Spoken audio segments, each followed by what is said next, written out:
بسم الله الرحمن الرحيم الحمد لله رب العالمين بمن أندري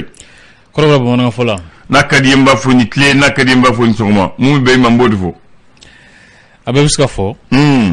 سأقول أمي سوما لا دلا أمي سوما دلا كلير فنبورا donc a bɛɛ se ka fɔ ablaye n'a ka di fana b'a fɔ André i ni waati o fana bɛ se ka fɔ sabula kabi kunu wula fɛ fo ka se sisan ma waati dɔ tɛmɛna ablaye ayiwa n b'a fɔ i bisimila ablaye nana o diyara n ye an bɛ kun ka fɔ o diyara n ye e bamanan ye ne ye kɔrɔbɔrɔma an bɛɛ ye maliyɛn ye o ye tiɲɛ an jalen don min na o ye Mali de ye mɔgɔw kan k'o faamu ka fɔ ko an ka siyaw tɛ kelen ye an danbew tɛ kelen ye nka min sɔrɔ ɲɔgɔn an bɛ ɲɔgɔn sɔrɔ min na o Mali de ablaye o ye fɔlɔ ye o ye fɔlɔ de ye an bɛ ɲɔgɔn sɔrɔ Mali de la an k'o jateminɛ filanan an bɛ se ka sɔrɔ baarayɔrɔ la baarayɔrɔ de y'an gɛrɛ ɲɔgɔn na baarayɔrɔ b'an gɛrɛ ɲɔgɔn na sabanan furu bɛ se ka kɛ kelen ye o fana ye tiɲɛ ye furu bɛ se ka fana kɛ kelen ye nka min ye fɔlɔ yɛrɛ ye ablaye an y'o fɔ o ye Mali de ye sabanan maaya b'an kɛ kelen ye o ye tiɲɛ n'an bɛɛ ye adamadenw ye an wajibiyalen don hali k'a sɔrɔ n'an danbew n'an siyaw tɛ kelen ye an ka sigi ka mɔgɔya kɛ ablaye duurunan hɔrɔnya bɛ se ka kɛ kelen ye o ye tiɲɛ ye ablaye hɔrɔnya o ye fɛn dɔ ye ala bɛ min wajibiyalen don an bɛɛ kan sigi kɔnɔ ala yɛrɛ min wajibiya n'a ma ɲɛ ko adamaden n'i ye min fɔ jija i k'o kɛ ni dɛsɛra fana ka dɔn ko karisa kun ye nin fɔ a segu kɛ nka dɛsɛra kana to i ka minɛ fɛnw na minnu ye danbecɛnkow ye olu de o hɔrɔnya an bɛɛ bɛ ɲɔgɔn sɔrɔ o de la ablaye tubarikala bamanan dɛ kuma fila fɔra ye n b'a fɔ i k'a lajɛ ko cɛ si tɛ dibara bɔ ni min tɛgɛ nɛmu ko muso si tɛ tigɛ jiri n'a ma kelen bila da o ye tiɲɛ o ye tiɲɛ di ale ye fɛn timiman de ye ablaye i b'a dɔn n'i tɛgɛ donna bɔgɔ la n'i b'i tɛgɛ bɔ bɔgɔ la i b'a ko de siga t'o la nka n'i tɛgɛ donna di la n'i b'a bɔ i b'a nɛmu a bɛ n'a fɔ ablaye fɛn min bɛ yen ni a ka di i ye ni i b'a jate minɛ k'a fɔ ko nafama don a diyara i ni ye ablaye i n'o tɛ se fara ɲɔgɔn na cogo dɔ la o ou de ayiwa fɛn min ka di e ye baara min ka di e ye wala sigi min ka di e ye sigiyɔrɔ min ka di e ye ko min kɛli ka di i ye ablaye i n'o fara man di ɲɔgɔn na cogo dɔw la di misali bɛ se ka k'o ye fɛn min ka di mɔgɔ ye ko maa si tɛ tigɛ yɛrɛ k'a sɔrɔ i ma kelen bila i da o ye tiɲɛ ye tiga ale ye dunfɛn de ye ablaye tiga ye negelamafɛn de ye kuma dɔw yɛrɛ fana a bɛ maa dɛmɛ kɔngɔ waati n'a mɛn ko negelamafɛn de don o ye a misali fɔlɔ ye negela in de b'a to i b'a nɛnɛ o ablaye negela de y'ale ye n'i kɔni n'i ye tiga yira jagoya nege in de b'a to a nege min mɔgɔ de minɛ jagoya don a nege in de b'a to i b'a nɛnɛ o ye kelen ye filanan komi i b'a jeni i bɛ kelen bila i yɛrɛ k'a lajɛ n'a mɔna fana fɛ o bɛ se ka kɛ fana o y'a nɛnɛ ni ye ayiwa bisimila bamanan dɛ maa man ka don ko la ten ablaye k'a sɔrɔ i m'a si filɛ fɔlɔ k'a sɔrɔ i m'a ɲɛ dɔn k'a sɔrɔ i m'a ɲini k'a dɔn fɔlɔ fɛn min don ni i bɛ don ko la i b'a parce que n'i bɛ tigɛ jeni pour que i ka lajɛ n'a mɔna mɔmɔ fo ka kelen bila i da i b'a sɛgɛ o tɛ sɛgɛsɛgɛli ye sa ayiwa bisimila ablaye nani o diyara n ye bi ye kalo tile 19 janvier kalo san 2021 fasiriba kɔni sɛbɛnni kɛ fasiri gafew kɔnɔ an bɛna lajɛ fɛrɛ tɛ fɔlɔ ka kumabaw dɔw ɲɛfɔ maaw ye walasa faamuyali ka se ka sɔrɔ ko dɔw la ablaye ayiwa an b'a daminɛ ni Mali Tribune kuma jumɛn de b'ale kɔnɔ bi sɔgɔmada in na ale y'a jira k'a fɔ ko Mali kɔnɔ yan nɔ ko fɛn dɔ bɛ yen nɔ min b'a la ka dankari kɛ sifinw na ko ka jugu coronavirus yɛrɛ ye ablaye ndan nka ko maa si t'a la k'i hakili sama ko in nɔfɛ k'o ye minfɛn jugu de dɔrɔgu ale y'a jira sa k'a fɔ ko an ka kalanden kɔrɔbalenw bɛ yɔrɔ min na ablaye ndan ko dɔrɔgu b'a la ka maa dɔw fa maa dɔw yɛrɛ fana bɛ olu b'a la ka balo a la ko an ka denmisɛnnin caman bɛ yen nɔ sisan k'olu de donnen don dɔrɔgu min na ko a bɛ kɛ sababu ye k'u ka maaya tiɲɛ ablaye ndan ko maaw hakili t'a la ka sama ko in nɔfɛ k'a sɔrɔ ko nin ka kɔlɔlɔ ka jugu ka tɛmɛ coronavirus kan siga t'o la a wale ko sa ko sigi dɔw kɛra kɔɔri sɛnɛko siratigɛ la Mali kɔnɔ yan nɔ jamana ɲɛmaw fɛ o ko laɲini ti dɔwɛrɛ ka se ka fɛɛrɛw kɛ kɔɔri sɛnɛ bɛ se ka segin ka bila minɛnkɔrɔ kɔnɔ cogo min na a ka se ka maaw ka se ka girin ka da kan kɔɔri sɛnɛ ta ka caya wa min yɛrɛ fana bɛ tali kɛ a ɲuman de fana ko don ka se ka don ba la ko adema PSJ sankura folo kuma kɔnɔna na tɔn ɲɛma professeur Cɛmɔgɔ Sangare ale ye a jira k'a fɔ ko tɔn min cɛmancɛ fanga senkɔrɔma don o hakilila fana ye minnu ye cɛmancɛ fanga kan ka taa sira minnu fɛ k'u ye kumaba dɔw fɔ Ablaye Andane a wele ko sa ko protection civile kɔnɔ lieutenant colonel Cham Samake ko ale ka waleɲuman dɔw Cham Samake Cham ye jamu ye Samake ye jamu ye awɔ ale to gadi a tina fɔ ni ko jara ayiwa a bɛ Kulukɔrɔ sira la naamu o n'a ɲɔgɔnnaw don ko ale ka waleɲuman dɔ wulikajɔ dɔw bɛ yen nɔ ko tasibila kɛra ka ɲɛsin a ma ka jɔnjɔn d'a ma k'a jira k'a fɔ k'a ye waleya minnu kɛ ko a bɛ fo o kama o ka ɲi CHAN Cameroun 2021 ko Mali ni Cameroun de bɛna ɲɔgɔn sɔrɔ jatigikɛ ko an kɔni ŋaniya don an ka se ka se b'a sɔrɔ ni ka taa quart de finale la Ablaye Andane ko an kɔni ŋaniya don nka jatigi bɔ kuma dɔw la kuma ka ca siga t'o la l'indépendant ye mun sɛbɛn bi sɔngɔ da na indépendant jira k'a fɔ ko cɛmancɛ fanga ko siratigɛ la a bɛ se ka ɲɛnabɔ cogo min na ko politikimaw ka fara ɲɔgɔn kan kulu bɛ wele ko COFOP ale ye a ɲini k'a fɔ ko cɛmancɛ fanga bɔlen don a minɛ kɔnɔ ko segin ka kɛ a kan ka segin ka bila a minɛ kɔnɔ ni u ye ka se ka kalataw labɛn ka kalata ɲumanw kɛ fɛɛrɛ minnu dabali minnu kan ka tigɛ waasa ka kɛ o ko cɛmancɛ fanga kan ka segin k'i ɲɛsin o ma Ablaye Andane Sumaworo Boye Mayiga ni ale ye ASMA ɲɛmaaba ye a jira Bamaji kɛlɛ hukumu kɔnɔna na k'a ka wusa fɛn caman bɛ yen nɔ olu ka kan ka fara ɲɔgɔn kan waasa min b'a to se bɛ se ka sɔrɔ Bamaji kan cogo n'o tɛ ko an b'a la k'a kɛ cogo min na ko a kuma bɛ sɔn ka caya kosɛbɛ Transara ye jateminɛw jira k'a fɔ ko maaw b'a la ka sigi Transara kɔnɔna na so b'a la ka jɔ yɛrɛ araye ka gɛrɛ araye la kojugu ko minisiri ɲɛsinnen don taamakow ma ale y'a jira k'a fɔ ko a bɛna wuli ka jɔw bɛɛ lajɛlen kɛ fasa min b'a to o ko bɛ se ka dabila cogo min na maa minnu bɛ u ka se ka gɛn ka bɔ yen nɔ ko fɛɛrɛw bɛna tigɛ o sira tigɛ n'u ma dabila ko kariku bin o don de b'a ban ayiwa o kɔni o bɛ sɔn ka kɛ a wulikajɔ laban a fɛɛrɛ laban de ye siga t'o la l'indicateur de nouveau ale ye mun sɛbɛn ani daga dakuruɲa kelen ko bɛnbaliya bɛ CNT kɔnɔ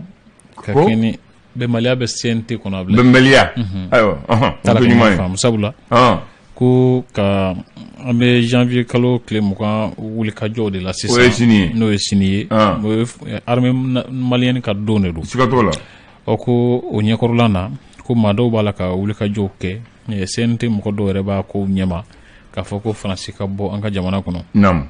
ko o waati kelen na CNT ɲɛma fana ye bataki dɔ kɛ bataki min kɔnɔna na a y'a ɲini CNT mɔgɔw fɛ k'a fɔ k'u ɲɛsin u ka baarakɛta ma ko fɛn dɔw bɛ yen nɔ olu tɛ CNT mɔgɔw ka baaraw ye ko o kɛlen waati min na min bɛ tali yɛrɛ fana kɛ maa wɛrɛw fana bɛ yen nɔ olu y'a jira sa k'a fɔ ko tiɲɛ tɛ CNT ɲɛmaa bolo olu bɛɛ ye CNT mɔgɔw de ye koyi CNT maa dɔw b'a la ka baara ye ka faso baara de kɛ ka faso ka hamina ko fo u yɛrɛ u b'u ka baara yɛrɛ de u ka baara la an ka cidenw de tɛ olu ye donc député bɛ taa k'u ye jumɛn jamanaden ka nafa ninnu t'an ka cidenw ye dɛ ninnu ye maa sugandilenw de aw sugandilen dɔ mɛ u bɛ taa kuma anw tɔgɔ de la o kɔni ye tiɲɛ donc n'ale ye kan bɔ anw tɔgɔ la mun na u b'a jalaki o b'a la ka ɲɔgɔn jalaki fasiri b'a fɔ mais o ka ɲi o b'a yɛrɛ kɛ yan ta mɛ n t'i sago la o fana ka ɲi o fana ka ɲi o ye hɔrɔnya ye o fana ye tiɲɛ e yan ta mais n t'i sago la dɛ o ye tiɲɛ o fana ka ɲi o ye hɔrɔnya ye Ablaye o ye hɔrɔnya dɔ ye hakili la ɲɔgɔn sama in a b'a jira k'a fɔ ko bɛɛ b'a fɛ k'i yɛrɛ bila i ka minɛn kɔnɔ o ka fisa baara bɛ sɔn ka ɲɛ o siratigɛ ninnu kan a t'i n'a fɔ n'i ye min fɔ a bɛ kɛ ten o fɛn tɛ o ka ɲi fasiriba kɔni y'a sɛmɛntiya k'a fɔ ko nin ɲɔgɔn sama min kɔni bɛ CNT kɔnɔ ko a bɛ se ka sababu ye ka sɔrɔsiw ka kulu min ye fanga ta k'o fɔ ɲɔgɔn kɔ nka ko taalen ɲɛfɛ o de don n'a nataw bɛ se ka jaabi jɔn di an ma an mana min ye ko y'a dɔ ye Ablaye Andane Docteur Omar Mariko ale y'a jira k'a fɔ ko Mali ni Faransi ka jɛɲɔgɔnya baara lakanako siratigɛ la ko bɛnkan maninkajɛ ko segin kan ka kɛ bɛnkan in kan fili dɔw b'a la ka olu latilen tulu sɔngɔ gɛlɛyalen don kosɛbɛ bila siga t'o la ko maaw kɔni i ye dɔ fara kan jɔrɔlen don a ko la kosɛbɛ dun tulu o de ko don k'a sɔngɔ gɛlɛyalen don kosɛbɛ u ye 700 fara kan cayara sa dɛ a cayara aya sima yɛrɛ gɛlɛyalen don wa 6 faralen don fana kan sima tɔni kan o kɔrɔ a taara fɔ 24 la yɔrɔ dɔ la 26 yɔrɔ dɔ a dun bɛ dilan fɛ yan sima bɛ dilan fɛ yan a bɛ dilan fɛ a yi saba bɛ mɛ o bɛ la kɛrɛ o la ɲɛmaw tɛ ala ye ka hinɛ jamanadenw na ayiwa an fana ka hinɛ ɲɔgɔn na parce que commerçant a b'u bolo u y'a san nɔgɔya la parce que gɛlɛya fitinin kɛlen u y'a yasɔn yɛlɛma o fana ka miiri ka hakili sɔrɔ o ye tiɲɛ nka ni commerçant ma miiri ne hakili la jamana faso kan ka jɔ faso u jɔyɔrɔ la o ye tiɲɛ n'i y'a sɔrɔ sima bɛ dilan yɔrɔ min na n'olu ma fɛn fara u ka wari kan fɛn min ka fara wari kan sugu la dɛ fɛn min fara kan mɛ u y'a fara ka sugu la ayiwa hakili la ɲɛmaw ye faamuyali k'a ko la inshallah u n'a lajɛ ka kan ka min kɛ o k'o kɛ ayiwa zone aéroportière so ci siratigɛ la ko maa minnu ka so ci la u sigalen don a la kosɛbɛ k'a fɔ ko jamana ɲɛmaw ni ACI 2000 mɔgɔw b'a la ka bɛnbɛnbɛn dɔw kɛ olu kama a bila yan nana le reporter ale ye muso ye bisɔngɔda na de Dr Boubou Cissé n'ale fanga ɲamakɔrɔ ye k'a jira k'a fɔ ko ale kɛmɛ sira ɲɛfɛn ye politique ko siratigɛ la k'a sɔrɔ hali a yɛrɛ ka laɲini tɛ koyi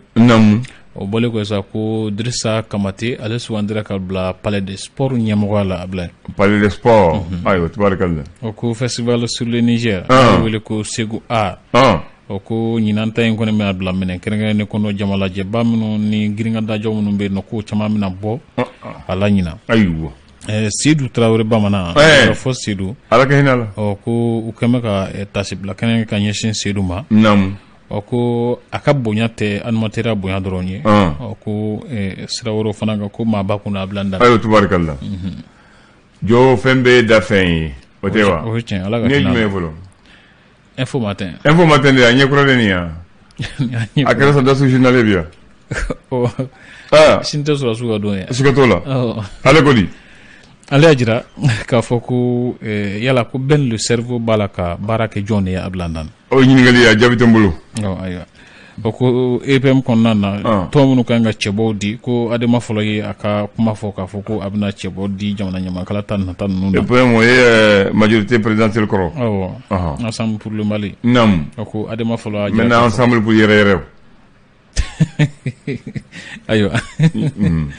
ko jamana kelen armée kelen ani tariku kelen ablandan jamana kelen armée kelen tariku kelen Allahu akbar min bɛ tali kɛ sɔrɔsi caman joli bɔnna ko ka tasibila fana kɛ ka ɲɛsin o ma info matin kɔnɔ n'a y'o bila kɛrɛfɛ gafe mun tɔgɔ ye les Échos b'a fɔ wele ale ye mun sɛbɛn bi ko armée malienne ye an ka kunnawolo sababu ye a bila an da siga t'o la an kan k'u dɛmɛ o sira kan k'an kan k'u dɛmɛ o sira kan yan'an k'an jigi da wali kan Mali maa kan an k'an jigi da an yɛrɛ ta kan ko armée malienne y'an ka kunnawolo sababu ye siga t'o la ka kɛ ni info n ka fɔ les Échos mɔgɔw ka ɲɛfɔliw ye o ye ɲɛfɔ dɛ n'u malola an malo la o kɔni welibali don voilà o bɔlen ko sa ko Farabugu n'a lamini ko finitigiw kɔni ye wulikajɔ dɔw kɛ Banbanciw dagalen don yɔrɔ minnu na ko ka a yɔrɔ bɛɛ lajɛlen lasanuya a bila dan ayiwa ala k'o kɛ coup d'état 2 san 8 kɔnɔ a bila dan k'a dama tɛmɛna nka ko nka b'a la nka bɛ yɔrɔ jumɛn nka b'a la ayiwa ne combat b'a fɔ kelen bin don janvier kalo tile 20 san 1961 janvier kalo tile 20 san 2021 san 60 san 60 o ko ɲɛnajɛ min n'u kan ka kɛ ka tasibila ka ɲɛsin armée malienne ma ala nana ko ɲinan ta in b'a la ka kɛ furugufurugu dɔw kɔnɔ sabula ko dɔw b'a la k'a ɲini k'a fɔ ko Faransi finitigiw ka yɔrɔ bila a bila na cɛmancɛ fanga ko siratigɛ la politique ko siratigɛ la maaw t'a la ka ɲɔgɔn faamu ko yala ko a ko na se ka latilen wa a bila dan a bɛ tilen Faransi ka tagali min yɛrɛ fana kuma bɛɛ la ka ɲini maa dɔw fɛ ko jamanaden caman bɛnnen tɛ a ko kan ko ye ko caman hakili bɛ ka lajɛ cogo wɛrɛ la ayiwa o ye jumɛn danaba yan fo est-ce que an dannen de ɲɔgɔn yɛrɛ la ayiwa an kan ka da ɲɔgɔn na walasa sigi ka ja Ablaye ale y'a jira sa k'a fɔ ko ɲinan jamana kan ka baara kɛ ni musaka min ye ko ne jateminɛ kɛ min tɛ an bolo ko bɛ se fɔ wari miliyari 600 ani 52 jatema mi musaka min kan ka ɲini o ko Imam Mahmud Diko ale kun bɛ Makan jamana kɔnɔna taama la yen nɔ ko taama in ko a nafa jumɛn sera Mali ma ale kɛmɛ ko ɲininkali kɛ kita ko Mali marabolo 15nan de don o gouverneur fɔlɔ Dawuda Mayiga ko ale bolo donna baaraw la a bila an da Dawuda Mayiga y'a bɔ Mɛnɛka ka bila fo kita ayiwa d'accord n ye sɔgɔmada in kunnafoni teliw y'a bila ye kita an b'a lajɛ k'an nɛ don kuma fɔ Bakari ka terikɛ député kɔrɔ ka yɔrɔ député kɔrɔ jumɛn député bulon ma ci Bakari terikɛ dɔ bɛ yen n t'a tɔgɔ dɔn Bakari de b'a dɔn Bakari terikɛ dɔ a tɔgɔ di Bakari voilà ne tɔgɔ ma yɔrɔ dɔn wa ne tɔgɔ ma yɔrɔ dɔn ja Bakari terikɛ dɔ honorable voilà n ko ne y'o fɔ n ko faama bɛ yɔrɔ Bakari b'u dɔn yɔrɔ a tɛ nin ale yɛrɛ m'a confirmé sisan voilà faama bɛ yɔrɔ hali Bamakɔ kelen tɛ dɛ a Kulikɔrɔ wa Segu wa Kucala hali Kucala a faama terikɛ b'a bolo Cheikh Kande a filɛ nin ye an m'a fɔ voilà voilà Bamanan de donc sisan kɔni Bakari n'a taara yɔrɔ jatigi b'a bolo ale tɛ tunu Mali la o n'a taara yɔrɔ b'a ja faama dun a bɛ fɔ ko faama de b'a tere dabila ye bon tuma dɔ la a b'i terikɛ dɛ o kɔni ne ye faamaya kɛ tɛmɛ aw teriya kan a b'i terikɛ ale kana sigi o la mais n'a bɛ waati min na i k'i ja o waati min na o ye tiɲɛ voilà o don ne ye yɔrɔ dɔ f'u ye n ko sira wɔɔrɔ de b'a la ni hakili b'a la place de la liberté très bien maintenant n bɛ taa ni ye place de l'indépendance la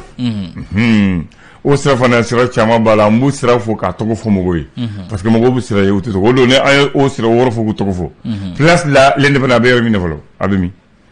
l'indépendance a bɛ Haut Conseil de collectivité kɛrɛfɛ primature kɔrɔ comme i y'o fɔ primature kɔrɔ est ce que i b'o dɔn sɔnni a dabɔra mun kama i b'o dɔn fɔlɔ USRDA mɔgɔw ka permanence du parti de kun don olu de y'a jɔ k'a bila et puis u y'a jɔ faso dɔ dɔrɔmɛ kelen t'a la investissement humain parti tɔnden de bɛ na ka baara kɛ fo so jɔra ka na biriki gosi ka na so jɔ ka manœuvreya kɛ fasodenya la ni parti kanu kɔsɔn fo so ni jɔra fu falaki dɔrɔmɛ m'o dɔn a la on ko investissement humain donc sisan permanence du parti ale yɛrɛ biriki fɔlɔ sigira le 10 avril 1960 so yɛrɛ banna pepewu k'a di yasada mɔgɔw ma le 26 décembre 1960 donc permanence olu ka permanence de parti de don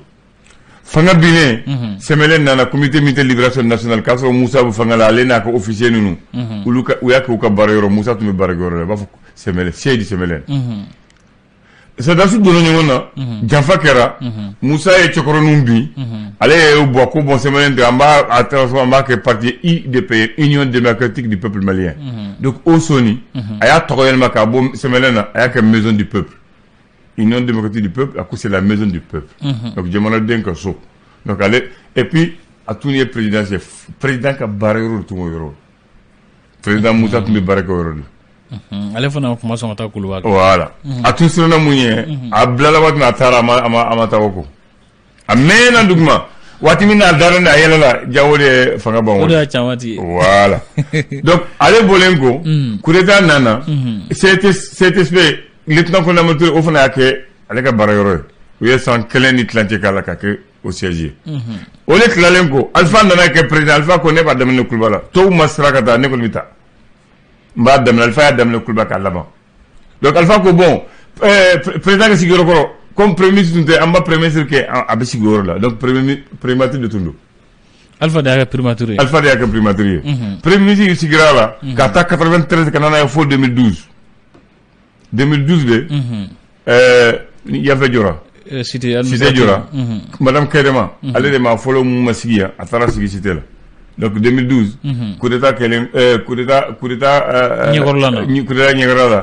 a tɛ ye musonin ta donc u ye sonin dayɛlɛ ale y'a daminɛ o yɔrɔ la donc olu talen ko u y'a di au conseil de collectivité ma olu de b'a la sisan bon o yɔrɔnin sira kunbɛn 4 ani tilancɛ de bɛ fɔlɔ mun bɛ tɛmɛ Haut Conseil da la ka taa Institut da la boulevard du 22 octobre 46 USAID yɛrɛ bangena don min na o bulon tɔgɔ de don 22 octobre 46 USAID yɛrɛ bangena don min na u y'o tɔgɔ de da o bulon kan n'i bɛna taa Jikɔrɔ ni bon bulon bɛ u b'a fɔ l'avenue du 5 septembre 61 ka bɔ Ecobank ni base cɛ sɔrdasiw faransi sɔrdasiw laban bɔra Mali la don min na o tɔgɔ de dara o sira kan le 5 septembre 61 ka ɲɛsin ka taa fɛn na Babemba ma ça c'est l'avenue de la liberté et de l'indépendance boulevard de l'indépendance boulevard ka segin ka don Bamakɔ kura la ça c'est l'avenue de la nation maintenant an ye so min fɔ o selekini na ka taa Odonto la bolon fitini dɔ bɛ mɔgɔ b'u bɔ o fɛ mais ale tɛ bɔ directement kana bila monument kan mais sira naani bɛ bɔ monument kan direct mais ale bɛ bɔ selekini na dɔrɔn i bɛ konto i b'a kan donc o sira kunbɛ duuru de bɛ o fana sira kan olu tɔgɔ filɛ nin ye n b'a fɛ k'o dɔrɔn de fɔ ye bi i y'a faamu hakilila faamuni kɛra la d'accord bi hakili Bakari fana y'a faamu parce que Bakari tɛ Bamakɔ dɔn an b'a fɔ a ye ka ɲa n b'a fɔ i Tarawele jite kan bɛ dɔn wɛrɛ n'a sɔnna